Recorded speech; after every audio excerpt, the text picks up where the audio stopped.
And we're back with more Breyfogle. Okay, so you asked me why. You were going to ask me. Yeah, I was going to ask you why did you leave these great casting characters? I mean, you were doing Batman, you were doing Detective. I had been drawing Batman for 6 or 7 years. Yeah. And like I said, I got Batman early in my career. It was only 2 years of profession when I got Batman. And there was a big explosion going on in comics. I mean, Image Comics is doing really well. A lot of people trying to capitalize on the collector mentality. A small cadre of collectors were buying 50 to 100 copies. So you did make a lot of money. And Malibu Comics had lost the Image group. I remember creators to Image. So Scott Rosenberg, the president of Malibu, opted to try to recreate the flame of Image in Ultraverse. Right.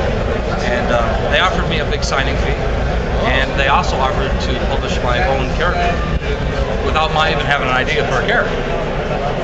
And since I've been on Batman for long enough, I was ready for a change. Okay. And so I took the offer. And you went to Turned out to be great. Yeah, it was such a nice big change from Batman.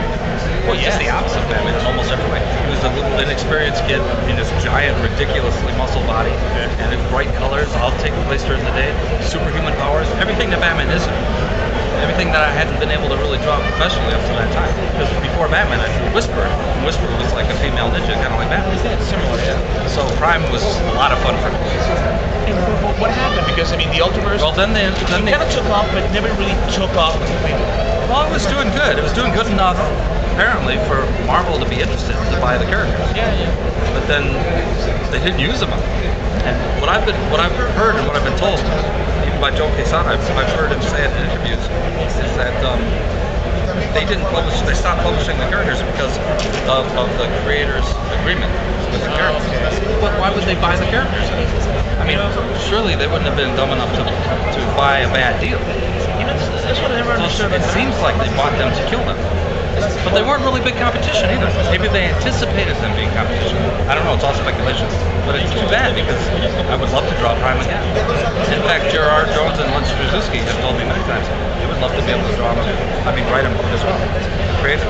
But they've even offered to buy it. But, you know, Marvel and DC, once they own something, they never sell it. Well, and the thing is, like, even if they're never going to use it.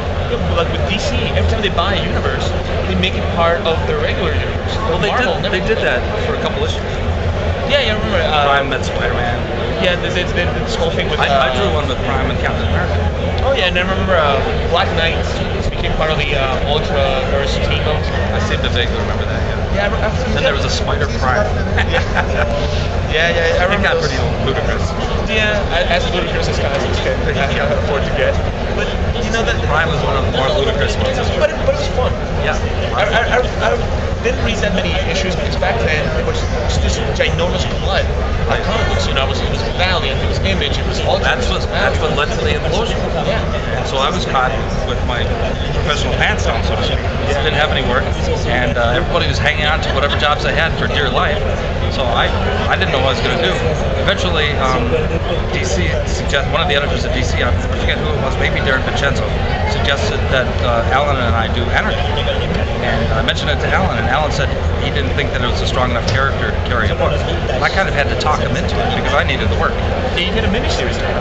We did a miniseries, and that did well enough so that they started an ongoing series. We got about 2 years worth out of it total.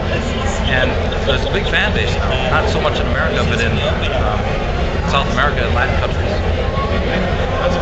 And what do you do now? What's your next plan? I'm drawing Batman Beyond for DC Comics. Yeah, for the first time in 10 years they called me, and I was blown away because I had given up about 5 years earlier trying to approach that because for whatever reason I never got any reason. They don't give reasons. Right. For whatever reason they just stopped hiring me. So I'm guessing they didn't like the whole you jumping to Malibu. No, I don't think that's it. I mean, it seemed to be amicable. Of course, it might have been. But I don't think it's something like that. I think it's more that I became really well known, really well established, and they're always trying to find something new to happen. Right? Well, and now everything old is new again, I guess. Maybe that's why I'm working for DC again.